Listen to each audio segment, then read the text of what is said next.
Short mini blog यसलाई चाहिँ kiwi भन्छ है। किवीको बोट यस्तो हुन्छ अनि उ त्यो चाहिँ म्याङ्गोको बोट अनि बनाना त्यो हो उता अनि म्याङ्गो यो चाहिँ तपाईको चाहिँ खुर्सानी चिल्लीको बोट भ्यालु अनि हामी माथि जान्छौँ।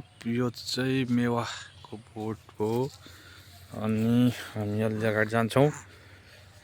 यो चाहिँ बेलको रुख है, भर्खर बढ्ला छ अनि यो ढैसा भ्याल्यो पैगन भयो।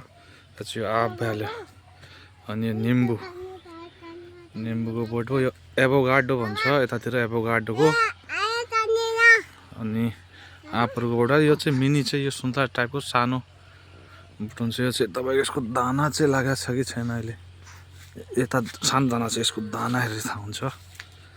यो यस्तो खाले यो हो अनि यो टिम्ला भन्छ हाम्रो यता चाहिँ टिम्ला।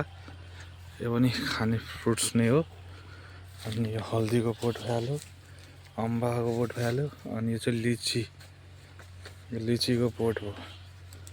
अनि यो फ्लावर एउटा सेतो हो अनि यता एउटा चाहिँ हाम्रो चाहिँ यो रातो छ अनि यो चाहिँ अर्को फुल हो। यो रातो पछि हामीसँग चाहिँ एउटा अर्को कलर छ अलि फरकमा हजारी फुल हो अनि यो कलर छ हामीसँग गुलाबको अनि यो चाहिँ अनारको बोट हो, फुल फुल्दैछ अनारको।